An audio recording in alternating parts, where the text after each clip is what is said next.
পৃথিবীতে মানুষের ক্ষতি করে এমন কিছু প্রাণী আছে, যেমন সাপ, ইঁদুর, শিয়াল, আরো অনেক বিষাক্ত প্রাণী আছে। এগুলো কেন আল্লাহ তাআলা সৃষ্টি করেছেন? ভাইরা আমার, আল্লাহ কেন সৃষ্টি করেছেন এটা জানতে চাচ্ছেন? আল্লাহর একটা সৃষ্টি, এটা জানতে চাইছে কে? আল্লাহর একজন সৃষ্টি।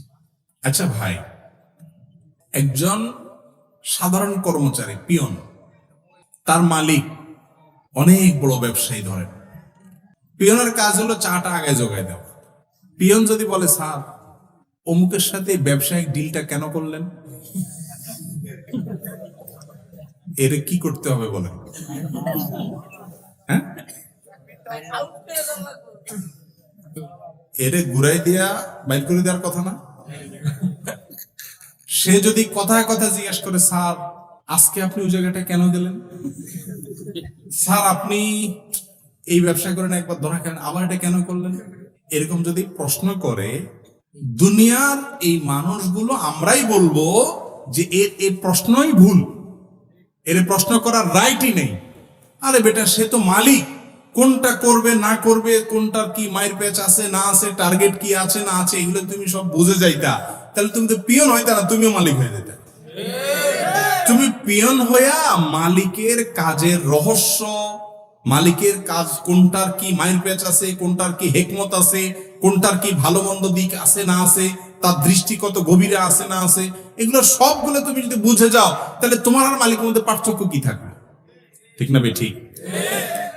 অথচ ওই কর্মচারী এবং মালিক, তারা দুইজনেই আল্লাহর সৃষ্টি, দুইজনেই মানুষ, দুইজনেই হাত পা আলা। ঠিক না ভাই? ঠিক। তার এই প্রশ্ন যদি মালিকের কাছে করাটা অযৌক্তিক হয়, আপনি একটা ক্ষুদ্রাতি ক্ষুদ্র সৃষ্টি, মহান আল্লাহ তাআলা, মহান রব্বুল আলামিন, মহান সৃষ্টিকর্তা, তিনি কোনটা কেন সৃষ্টি করছেন, এটা যদি আপনি প্রশ্ন রাখেন, তাহলে আপনার এই প্রশ্ন রাখার কোনো রাইট থাকে? আপনি যদি আল্লাহ তাআলার সব কাজের, সমস্ত সৃষ্টির রহস্য বোঝার মতো ক্ষমতা আপনার চলেই আসে, তাহলে আল্লাহ এবং আল্লাহর সৃষ্টির মধ্যে পার্থক্য কি থাকে? আল্লামা ইকবাল বলেছেন, জো সমঝ মে আ গই वो फिर खुदा क्यों कर हुआ। মানে বুঝেন? এর মানে হলো, যাকে আপনি বুঝে ফেলেছেন, যার সমস্ত আদেশ নিষেধ, সকল কাজের রহস্য আপনার মাথায় ধরে ফেলেছেন, রপ্ত করতে পেরেছেন, সে আবার আল্লাহ হলো কেমনে? বুঝেন নাই কথা? আরে ভাই, দেশের প্রধান, সরকারের প্রধান, ধরেন দুনিয়া যারা চালায়, বড় বড় নেতারা আছে, অমুক দেশের প্রেসিডেন্ট, তমুক দেশের প্রেসিডেন্ট, বড় নেতা, নেতাদের কাজের, সব কাজের মায়ের পেজ কি জনগণ বুঝে? বেশিরভাগই বুঝে না। সে যদি তার সব মায়ের পেজ বুঝে যায়, তাহলে তার সাথে নেতার কি পার্থক্য থাকে? ঠিক একই ভাবে আল্লাহ রাব্বুল আলামিনের প্রতিটি কাজ, তার পিছনে অগণিত রহস্য এবং হিকমত আছে। তার সবগুলো আমরা বুঝে যাবো এমনটা জরুরি না। আপনি যদি সবকিছু বুঝে ফেলতে চান আল্লাহ তাআলার, এটা হলো হাস্যকর ব্যাপার। আপনি কিভাবে সৃষ্টিকর্তার সব রহস্য বুঝবেন? এবার আসি একেবারে সলিড উত্তরে, যে সাপ, ইঁদুর, শিয়াল, যত প্রাণী আছে, আল্লাহ তাআলা সমস্ত প্রাণী সৃষ্টি করেছেন। আমরা দেখি এগুলো আমাদের উপদ্রব করে, ক্ষতি করে, কষ্ট দেয়, কিন্তু এগুলার অনেক উপকারী দিক আছে। এই যে আমের মধ্যে পোকা, সবজির মধ্যে পোকা, আমরা সারা জীবন জানে আসছি যে এই পোকার লাভ কি, কিন্তু এখন আমরা জানতেছি না এই পোকার কি আছে উপকারিতা। সবজির মধ্যে তাদের অবস্থান, এটার উপকারী দিক আছে। এবং আজকাল বিজ্ঞান এমন অনেক জিনিসকে স্বীকার করতেছে যেগুলো আগে আমরা জানতাম না। ঠিক না বে? ঠিক। অতএব আল্লাহ রাব্বুল আলামিন এগুলো যে সৃষ্টি করেছেন, এর প্রত্যেকটা উপকারী দিক আছে, আমার বুঝে আসুক অথবা। আমি যদি আল্লাহর সৃষ্টি নিয়ে গবেষণা করতাম, আমরা তো গবেষণা করি না, ইসলামের গবেষণার সাইডটা তো এখন আমাদের মধ্য থেকে হারিয়ে গেছে।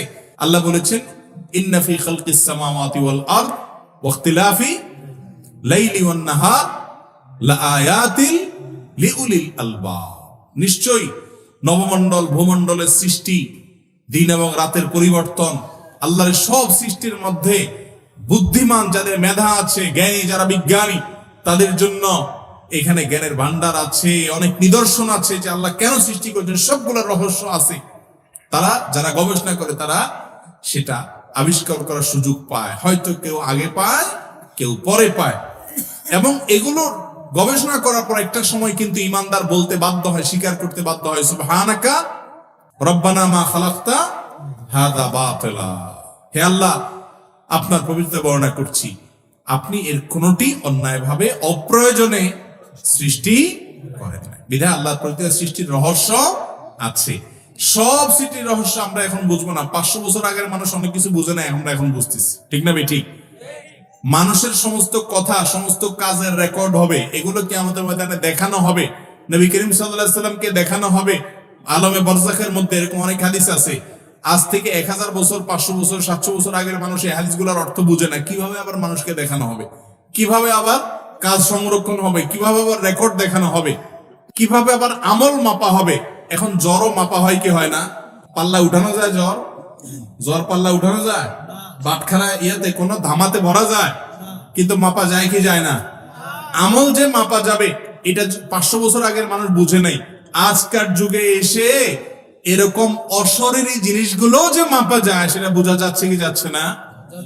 কিয়ামতের আগে অনেক কিছু বুঝে আসবে। ইমানদার সে আল্লাহ তাআলা সমস্ত কিছুর প্রতি ঈমান আনবে, এর নাম হলো ইমানদার। আল্লাহ আমাদেরকে বুঝার তৌফিক দান করুন।